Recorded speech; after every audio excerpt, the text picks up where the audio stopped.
Hai sobat, gimana kabar kalian? Semoga disehatkan selalu dan banyak rezekinya, amin. Jangan lupa untuk berlangganan. Dengan Anda berlangganan, Anda menjadi orang pertama di channel ini yang memiliki hak istimewa.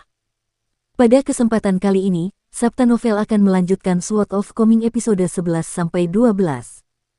Jika kalian penasaran, yuk mari, kita masuk ke alur ceritanya.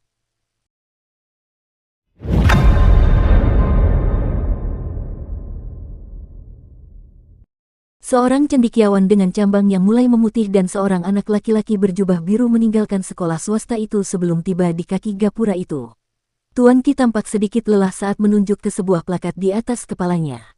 Melakukan bagianku. Apa maksudnya? Zhao Yao adalah muridnya di sekolah swasta, sekaligus asistennya yang terpelajar, dan bocah itu juga mengangkat kepalanya untuk melihat plakat itu sambil menjawab tanpa ragu, menurut ajaran Konfusius, para cendekiawan seperti kita harus menghormati guru-guru kita dan menjunjung tinggi kode moral dan etika yang tinggi, tetapi ketika menyangkut pengejaran kebenaran dan apa yang benar, kita harus teguh dan teguh dalam keyakinan kita, bahkan jika itu berarti menentang guru-guru kita.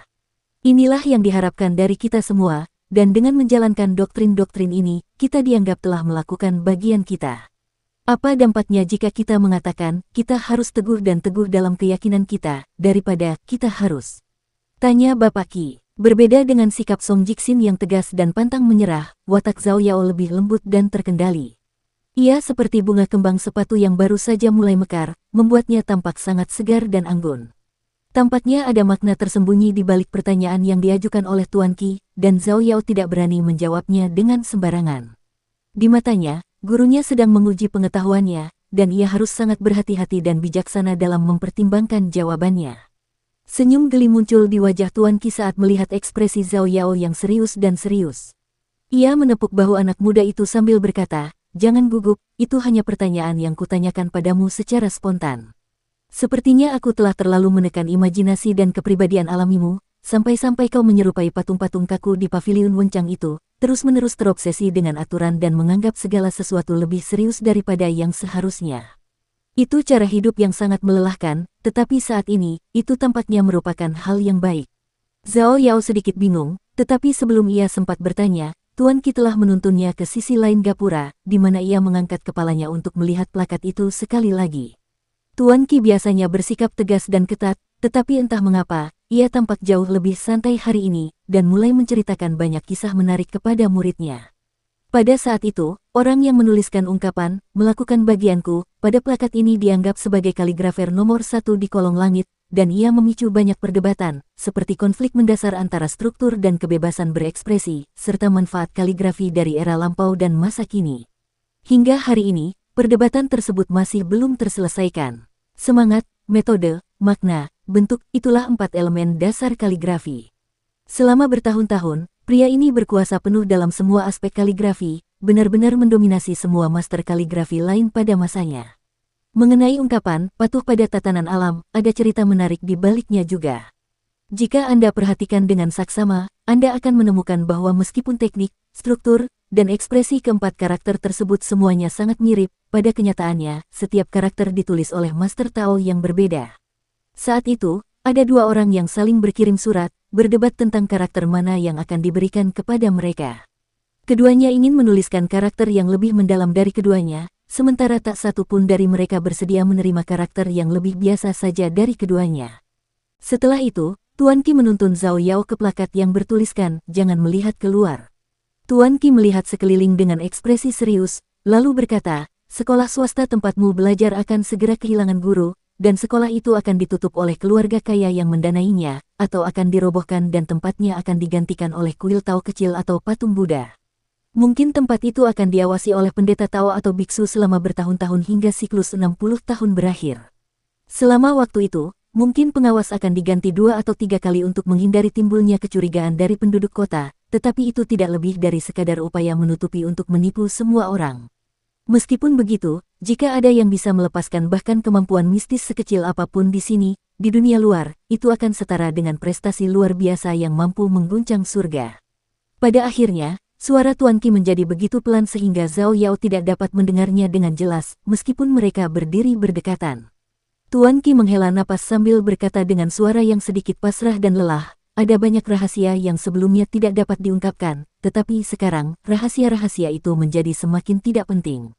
Namun, sebagai sarjana, kita tidak bisa begitu saja mengingkari janji kita. Selain itu, jika saya, Qi Jingchun, menjadi orang pertama yang melanggar aturan yang telah ditetapkan sebelumnya, maka itu sama saja dengan menodai sesuatu yang seharusnya saya lestarikan, dan itu akan menjadi perbuatan yang sangat menjijikkan. Zhao Yao tiba-tiba memberanikan diri dan berkata, "Tuan, saya tahu Anda bukan orang biasa, dan kota ini pun bukan tempat biasa." "Oh, jelaskan padaku mengapa kamu berpikir seperti itu," Tuan Qi bertanya sambil tersenyum penasaran. Zhao Yao menunjuk ke arah lengkungan batu yang megah sambil berkata, "Ada banyak hal yang sangat aneh di sini, seperti tempat ini, sumur kunci besi di gang bunga aprikot, jembatan tertutup, pohon belalang tua, daun pohon persik di gang daun persik, dan tek guyu dan tek congyang yang dipasang di jalan keberuntungan setiap tahun." Catatan, guyu adalah istilah surya ke-6 dari 24 istilah surya pada kalender lunar tradisional Tiongkok, sedangkan congyang adalah nama sebuah festival yang berlangsung pada hari ke-9 bulan ke-9 pada kalender lunar, yang juga dikenal sebagai festival ke-9 ganda. Bagaimana hal-hal itu bisa aneh? Kamu tumbuh di sini sepanjang hidupmu dan tidak pernah meninggalkan kota ini, mungkinkah kamu pernah melihat seperti apa dunia di luar kota ini? Tanpa ada titik perbandingan, bagaimana kamu tahu apakah sesuatu itu aneh atau tidak? Tanya Tuan Qi. Zhao Yao menjawab dengan nada serius, "Saya sudah menghafal semua isi buku yang Anda berikan kepada saya. Pertama-tama, bunga persik di Peach Leaf Alley sama sekali berbeda dengan bunga persik yang digambarkan dalam puisi-puisi di buku-buku. Lalu, mengapa Anda hanya mengajarkan kami 3 buku dasar, prinsip kehidupan untuk anak-anak, ritus dan musik, dan antologi esai sastra? Tujuan utama buku-buku tersebut adalah untuk mengajarkan seseorang agar bisa membaca dan menulis, tetapi buku apa yang harus kita baca setelah ketiga buku tersebut?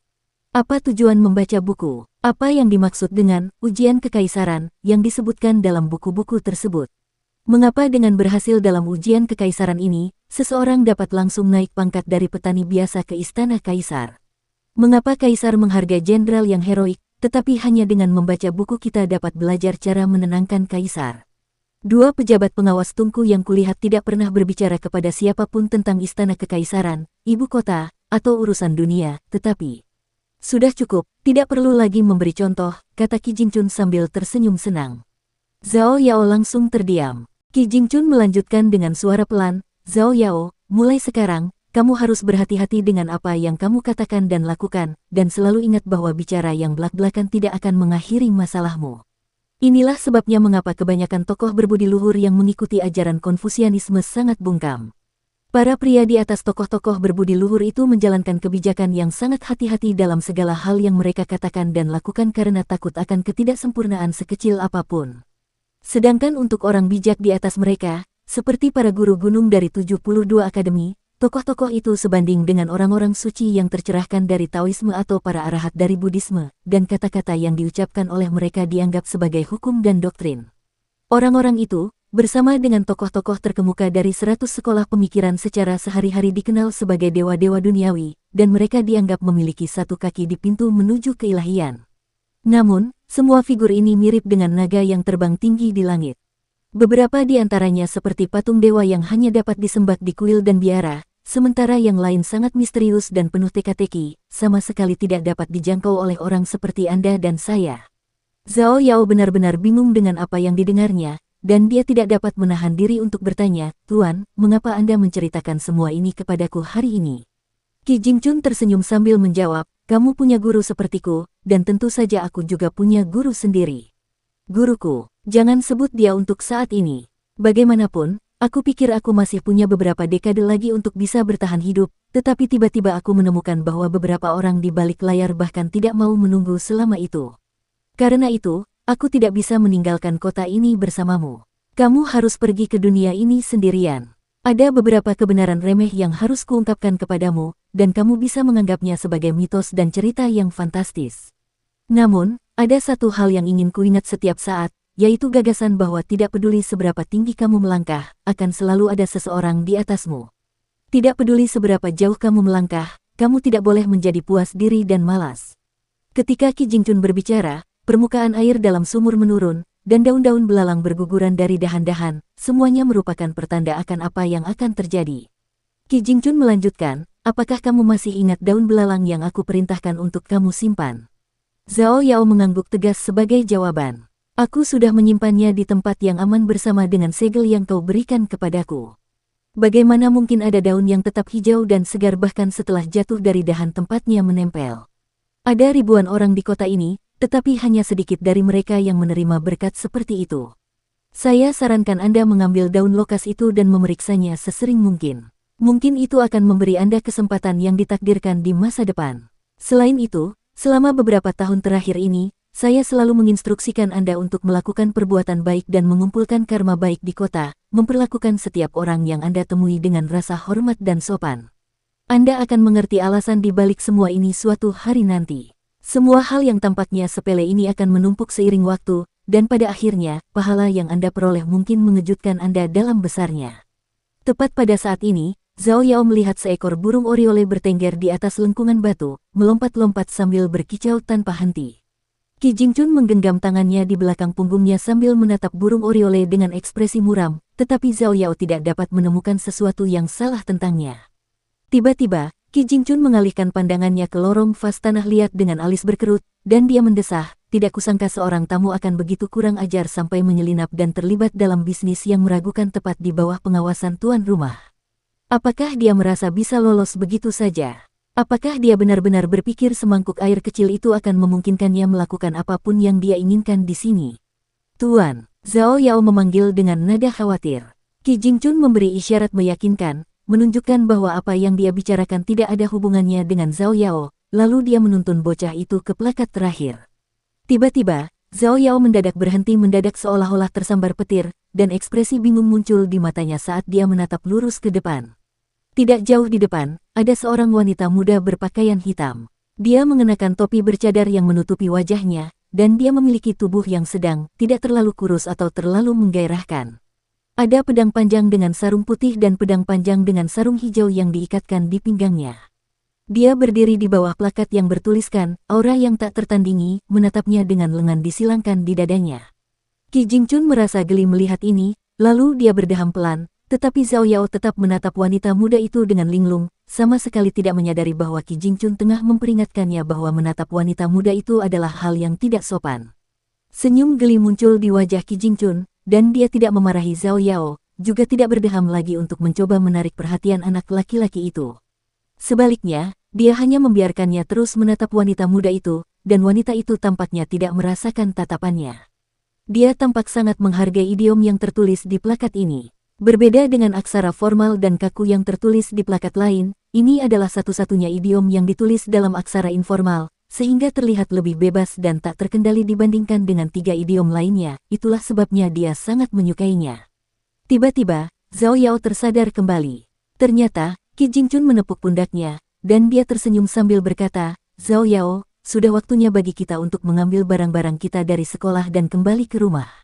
Zhao Yao sedikit tersipu malu saat dia menundukkan kepalanya dan kembali ke sekolah bersama gurunya. Baru saat itulah wanita muda itu perlahan melepaskan gagang pedangnya.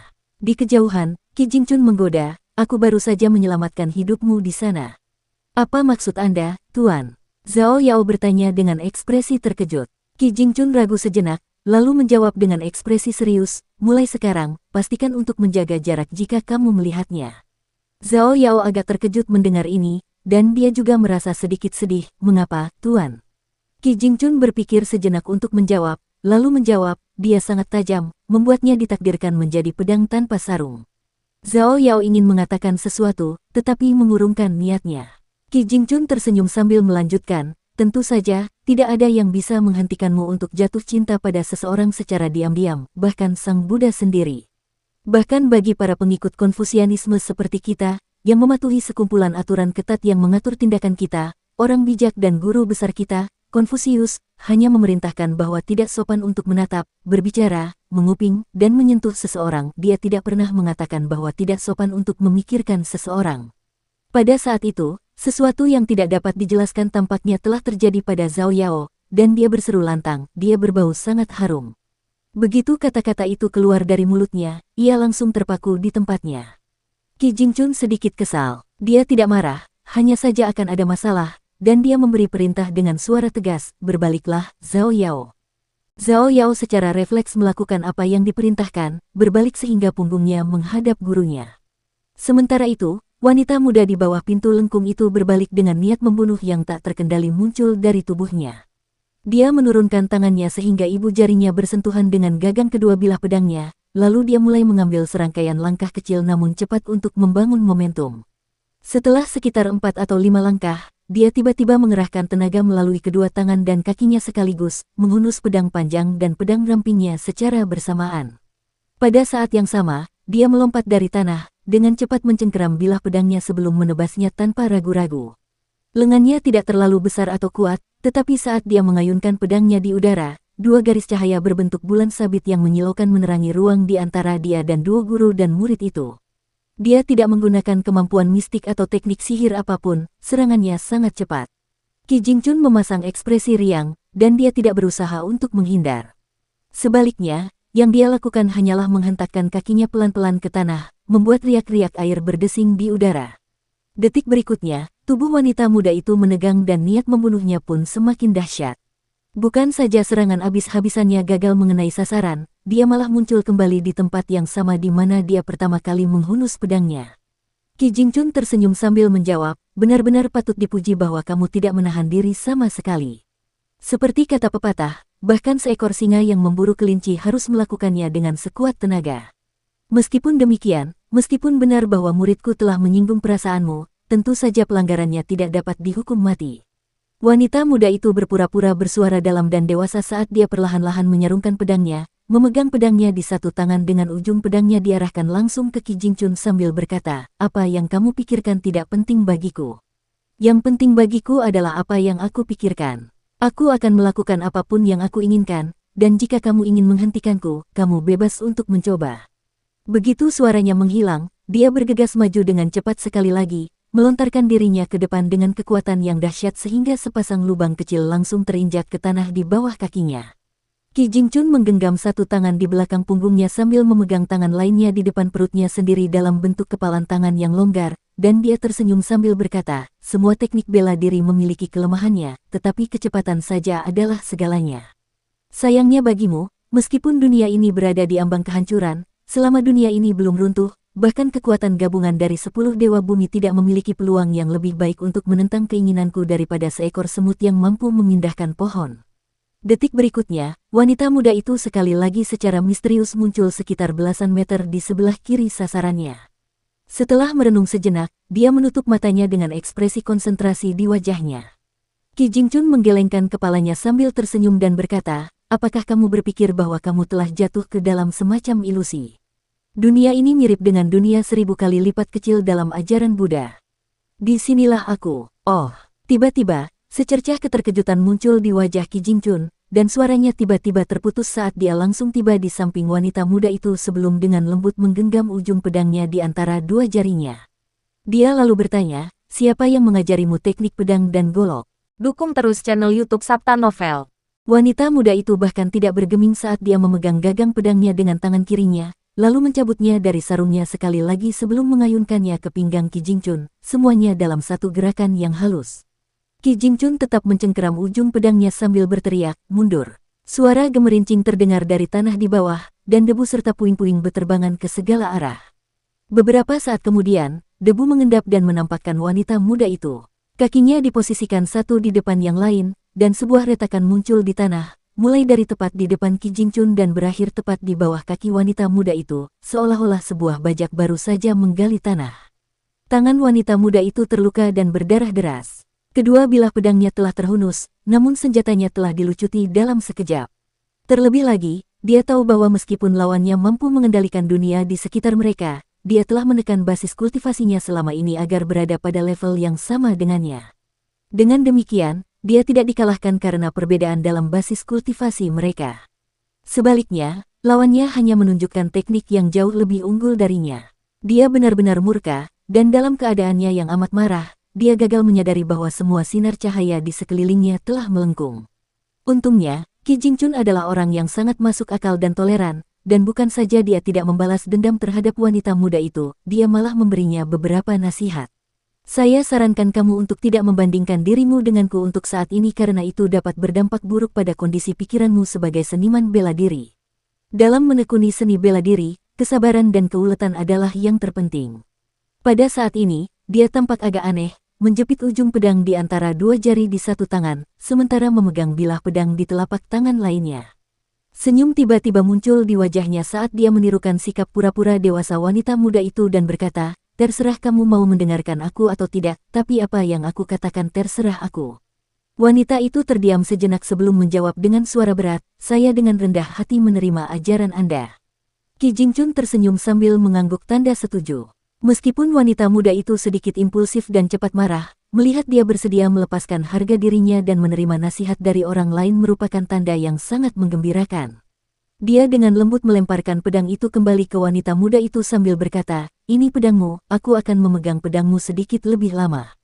Dia lalu menundukkan pandangannya untuk menatap pedang panjang di tangannya, yang bergetar dan berdering tiada henti.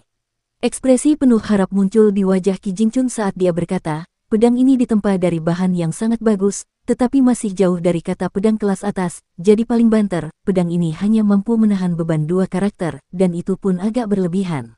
Kalau tidak, dengan bakatmu, aku tidak bisa mengatakan dengan pasti bahwa kau akan mampu menahan keempat karakter, tetapi kau pasti bisa menahan tiga karakter dengan mudah."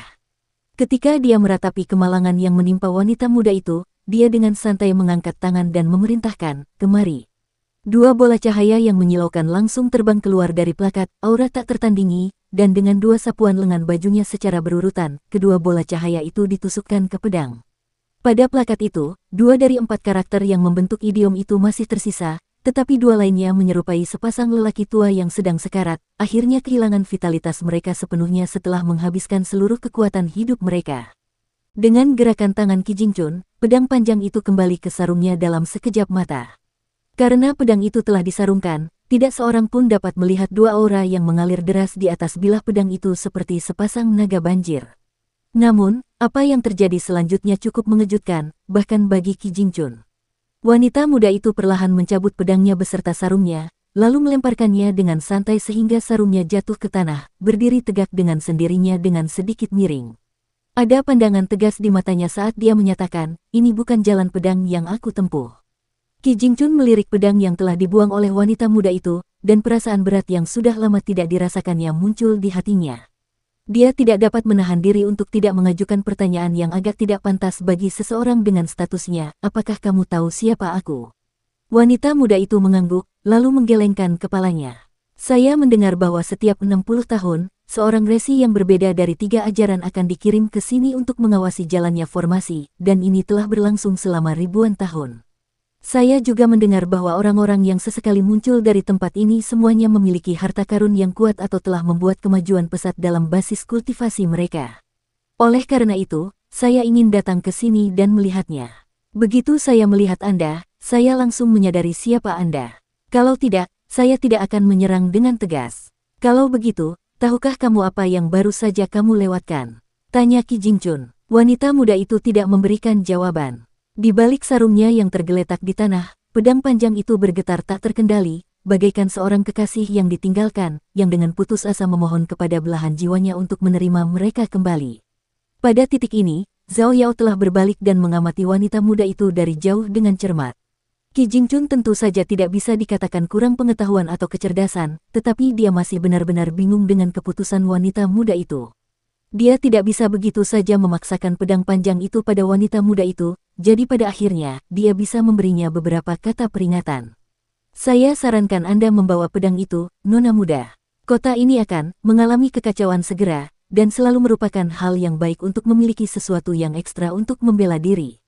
Wanita muda itu berbalik dan pergi tanpa berkata apa-apa, menolak membawa pedang itu bersamanya. Qi Jingchun hanya bisa menghela napas pasrah, lalu mengayunkan lengan bajunya ke udara untuk melemparkan pedang itu ke atas salah satu pilar batu di lengkungan itu. Jika ada yang mencoba dan mengambil pedang itu dengan paksa, dia pasti akan waspada, sama seperti dia telah menyadari rencana jahat yang dilakukan si pendongeng tua itu secara rahasia. Setelah menemani Zhao Yao sepanjang jalan dari sekolah swasta menuju ke rumah Zhao di Jalan Keberuntungan, Qi Jingchun perlahan melangkah maju, dan pada setiap langkah yang diambilnya, seberkas cahaya yang nyaris tak terlihat akan melintas di udara di beberapa titik yang gelap di kedua sisinya. Qi Jingchun bergumam pada dirinya sendiri, aneh sekali. Dari mana gadis itu berasal? Mungkinkah dia berasal dari keluarga abadi di luar benua ini? Setelah kembali ke sekolah, ia duduk di depan mejanya, yang di atasnya diletakkan sebuah prasasti batu giok. Prasasti itu panjangnya sekitar 1,2 kaki, dan ada sebuah gunung yang terukir di keempat sudutnya, yang mengisyaratkan keselamatan di semua sisi. Di permukaan prasasti itu tertulis sebuah teks kecil yang padat, yang mencakup lebih dari 100 karakter. Menurut ajaran Konfusianisme, hanya penguasa suatu negara yang dapat memiliki prasasti kerajaan, jadi keberadaannya merupakan bukti betapa pentingnya tempat itu. Di bagian belakang prasasti giok itu, hanya ada 2 karakter, dan keduanya tertulis dalam aksara yang cukup formal dan kaku, tetapi juga penuh gaya dan keanggunan. Ada pula surat rahasia yang baru saja tiba tergeletak di atas meja. Air mata mengalir di mata Qi Jingchun saat dia bergumam pada dirinya sendiri, "Guruku yang terhormat, mohon maafkan muridmu yang tidak berguna ini. Kamu telah mengalami penghinaan begitu lama, namun aku tidak berdaya untuk melakukan apapun." Qi Jingchun mengalihkan pandangannya keluar jendela, dan dia tidak tampak sedih atau senang, hanya sedikit kesepian dan putus asa. "Aku telah mengecewakanmu, guruku. Aku telah bertahan hidup di sini selama lebih dari 1 abad, dan sekarang, saatnya bagiku untuk menyerahkan hidup yang menjadi tanggung jawabku padamu." Song Jixin mengeluarkan sebuah benda dari peti merah besarnya sebelum menaruhnya di atas meja, dan tidak peduli seberapa keras Fu Nanhua mencoba menyamarkannya, dia tidak dapat menyembunyikan kegembiraan di wajahnya. Objek tersebut adalah sebuah teko kecil yang tampak biasa saja dengan kata "mandril" tertulis di bagian bawahnya. Song Jixin meletakkan tangannya di atas meja, lalu mencondongkan tubuhnya sedikit ke depan sambil tersenyum penuh harap seraya bertanya, "Berapa harga teko ini?" Fu Nanhua dengan berat hati mengalihkan pandangannya dari teko itu sambil mengangkat kepalanya dan menjawab dengan jujur, "Jika ini dijual di pasar biasa, maka harganya bahkan tidak akan mencapai 1 tael perak pun, tetapi jika kamu mempercayakannya kepadaku, aku dapat menjualnya seharga 1 kota." "Berapa puluh ribu orang yang bisa ditampung kota itu?" tanya Song Jixin. Fu Nanhua mengangkat 3 jari sebagai tanggapan. Song Jixin mengangguk sambil merenung, 300.000, ya. Begitu. Fu Nanhua sedikit tersentak setelah mendengar ini sebelum tertawa terbahak-bahak. Dia mengira Song Jixin akan mengatakan 30.000. Di Apricot Blossom Alley, ada seorang lelaki setengah baya yang bijaksana yang sedang berjongkok di samping sumur kunci besi, menatap tajam ke arah rantai logam yang terikat di bagian bawah kerekan sumur, seolah-olah sedang mempertimbangkan bagaimana cara membawa rantai itu pergi bersamanya. Wanita muda yang mengenakan topi hitam berkerudung itu berkeliaran tanpa tujuan di sekitar kota. Saat ini, hanya pedang dalam sarung hijau yang diikatkan di pinggangnya, dan tangannya hanya diperban dengan sangat kasar. Dia baru saja berjalan ke sebuah gang tanpa nama ketika sebuah benda tiba-tiba terbang di udara, lalu berhenti dengan patuh di belakangnya sebelum berdering tanpa henti. Alis wanita muda itu sedikit berkerut, dan dia bahkan tidak menoleh saat dia meludah dengan gigi terkatup, "Minggir." Pedang panjang itu telah terbang jauh ke sini setelah muncul dari sarungnya, dan ia begitu ketakutan sehingga ia benar-benar terbang kembali ke sarungnya lagi. Wanita muda yang sombong dan pedang terbang yang patuh merupakan pasangan yang agak aneh. Wanita muda berpakaian hitam itu berjalan semakin dalam ke gang, sesekali melewati rumah-rumah dengan lampion merah besar yang tergantung di luar. Berbeda dengan orang luar lain yang telah tiba di kota ini, wanita muda itu tidak memiliki dukungan dari klan atau sekte yang kuat, juga tidak ditemani oleh sekutu yang hebat. Dia telah memasuki kota itu sendirian. Tidak jauh dari gang itu berdiri seorang pemuda berjubah brokat dengan segel giok hijau yang dipegang tinggi-tinggi di kedua tangannya. Segel itu seukuran telapak tangan anak-anak, dan ada naga melingkar dan harimau berjongkok terukir di permukaannya. Segel itu bersinar terang di bawah sinar matahari, dan jejak cahaya samar terlihat di dalam segel itu. Pemuda berjubah brokat itu sedang memeriksa harta karun berharga di tangannya dengan kepala terangkat dan matanya sedikit menyipit dalam ekspresi terpesona. Di sampingnya, seorang lelaki tua yang tinggi dan tegap tengah berlutut dengan satu kaki, menggunakan lengan bajunya untuk membersihkan kotoran di sepatu botnya. Anak laki-laki berjubah brokat itu sudah melihat wanita muda yang aneh itu dari sudut matanya. Dilihat dari topinya yang bercadar, pedang yang diikatkan di pinggangnya, dan langkah kakinya yang mantap, jelaslah bahwa dia jelas bukan penduduk lokal kota itu. Namun, pemuda berjubah brokat itu tidak menghiraukannya dan terus mengamati dengan saksama segel giok kuno itu. Bahkan, jauh di lubuk hatinya, ia berharap agar wanita muda itu terdorong untuk mencoba mengambil harta karun itu darinya. Kalau tidak, ia akan mati karena bosan. Setelah mendapatkan sepasang harta karun yang berharga, perjalanan ini ternyata jauh lebih bermanfaat daripada yang diantisipasinya. Jika dia tidak dapat menemukan sesuatu untuk dilakukan, maka dia harus pergi bersama pembantunya yang lama, dan dia merasa akan sangat disayangkan jika mengakhiri perjalanan dengan catatan yang tidak ada kejadian penting seperti itu. Bagi mereka yang terpilih untuk datang ke kota, masing-masing dari mereka membawa 3 token yang ditempatkan di kantong bersulam. Salah satu kantong tersebut berisi tol yang harus diberikan kepada penjaga gerbang agar diizinkan masuk ke kota. Terlepas dari status penjaga gerbang, terlepas dari kondisi gerbang kota, bahkan penguasa suatu negara atau pendiri sekte harus mengikuti aturan ini saat datang ke sini. 2 kantong bersulam lainnya menandakan bahwa masing-masing dari mereka hanya diizinkan membawa maksimal 2 harta untuk dibawa keluar kota. Di luar jatah maksimum 2 harta karun, terlepas dari apakah seseorang berhasil mengumpulkan 10 harta karun, atau bahkan 100, semuanya harus dikembalikan.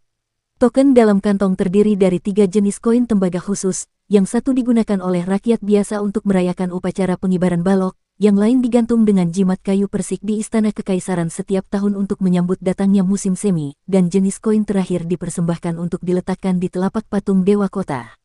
Ketiga jenis koin ini semuanya disebut sebagai koin tembaga, tetapi pada kenyataannya, koin-koin tersebut dicetak menggunakan saripati emas, yang merupakan bahan yang sangat berharga. Bagi sebagian besar penduduk kota, bahkan perak resmi merupakan pemandangan yang sangat langka, apalagi kantong-kantong emas yang besar, jadi tidak mengherankan jika orang-orang ini bersedia menjual harta karun klan mereka yang berharga, beberapa di antaranya telah diwariskan turun-temurun. Tidak ada catatan sejarah resmi mengenai ketiga jenis koin tembaga tersebut, dan dalam perjalanan ke sini, anak laki-laki berjubah brokat itu telah mempelajarinya dengan saksama, tetapi tidak dapat menemukan sesuatu yang istimewa tentang koin tersebut. Di depannya, perempuan muda yang mengenakan topi bercadar itu terus berjalan maju, tanpa melirik sedikit pun ke arah anak laki-laki berjubah brokat dan pembantunya yang sudah tua. Tiba-tiba, bocah berjubah brokat itu berubah pikiran, menyimpan segel giok itu ke dalam kantung kain yang telah disiapkannya sebelumnya. Ia mengikat kantung itu ke pinggangnya sendiri, lalu tetap berdiri tepat di tengah gang, tidak menunjukkan niat untuk menyingkir. Pria tua yang tinggi dan tegap itu juga berdiri sambil berkata dengan nada tinggi, "Yang mulia, saya bisa merasakan bahwa dia adalah seniman bela diri yang cukup terampil, jadi kita tidak boleh lengah. Jika kita berada di luar kota ini, tentu saja tidak ada yang perlu ditakutkan, tetapi bahkan sebagai seorang praktisi seni bela diri murni seperti saya, tubuh saya terus-menerus dibatasi dan ditekan oleh dunia ini. Jika aku mengedarkan auraku dengan sekuat tenaga dan membuka titik akupunturku hingga batas maksimal, semua meridian dan titik akupunturku akan langsung kebanjiran, yang mengakibatkan konsekuensi yang mengerikan. Tentu saja, kematianku sendiri bukanlah sesuatu yang perlu dikhawatirkan, tetapi jika aku gagal dalam tugasku untuk menjagamu, yang mengakibatkan sedikit saja hambatan dalam perjalananmu untuk mengejar Dao Agung, maka aku tidak akan tahu bagaimana menghadapi Yang Mulia dan Yang Mulia Ratu."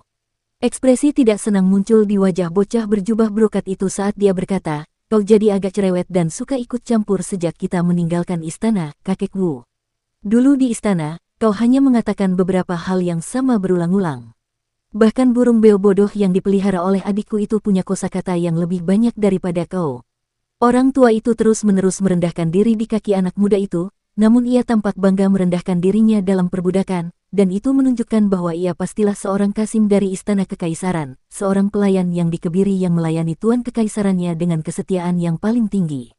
Tampaknya anak muda itu tidak memahami apa yang dimaksudnya, jadi dia hanya bisa memberikan penjelasan yang lebih langsung dan lugas. "Yang Mulia, yang ingin saya katakan adalah bahwa dalam situasi ini, wanita itu dapat menjadi ancaman bagi Anda." Senyum meremehkan muncul di wajah bocah berjubah brokat itu saat dia berkata, "Aku pernah mendengar bahwa ada banyak sekali golongan berbeda di jalur kultivasi, dan bahwa tidak ada kekurangan kekuatan aneh dan jahat di antara mereka, tetapi ini hanya pertemuan kebetulan antara dia dan aku. Tentunya dia tidak akan mencoba membunuhku hanya karena dia menyukai harta karunku. Jika semua orang di gunung seperti ini, bukankah seluruh dunia akan terjerumus ke dalam kekacauan total?" Lelaki tua itu menghela napas pelan. Kekaisaran di kaki gunung dan keluarga abadi di gunung itu tampak memiliki hubungan yang dekat dan bersahabat satu sama lain, tetapi pada kenyataannya, kedua belah pihak benar-benar saling membenci. Anak laki-laki berjubah brokat itu sedikit kecewa, dan dia mendesah, "Baiklah, baiklah, aku akan membiarkannya lewat." Lagi pula, tidak pantas bagi seorang pria sepertiku untuk mengganggu seorang gadis kecil. Saat wanita muda itu tiba di depannya, tangan kirinya sudah memegang gagang pedangnya. Anak laki-laki berjubah brokat itu tersenyum sambil menoleh ke samping, memberi jalan bebas kepada wanita muda itu. Wanita muda itu memperlambat langkahnya sedikit sambil berbalik, dan di balik tabir topinya, matanya dipenuhi kewaspadaan dan kehati-hatian. Alis Kasim tua itu berkerut sedikit saat dia melihat tangan wanita muda itu, yang telah dibalut dengan potongan kain katun. Kurang ajar, geram lelaki tua itu tiba-tiba, dan suaranya yang marah terdengar seperti guntur yang menggelegar saat kakinya seolah meluncur di tanah, langsung membawanya tepat di depan bocah berjubah brokat itu. Ia kemudian bersandar dengan lembut untuk menekan bocah itu dengan lembut ke dinding gang sambil merentangkan jari-jari tangan kirinya. Bunyi keras langsung terdengar dari telapak tangannya, dan ternyata, seseorang telah melemparkan batu ke sisi kepala bocah itu sebagai senjata tersembunyi.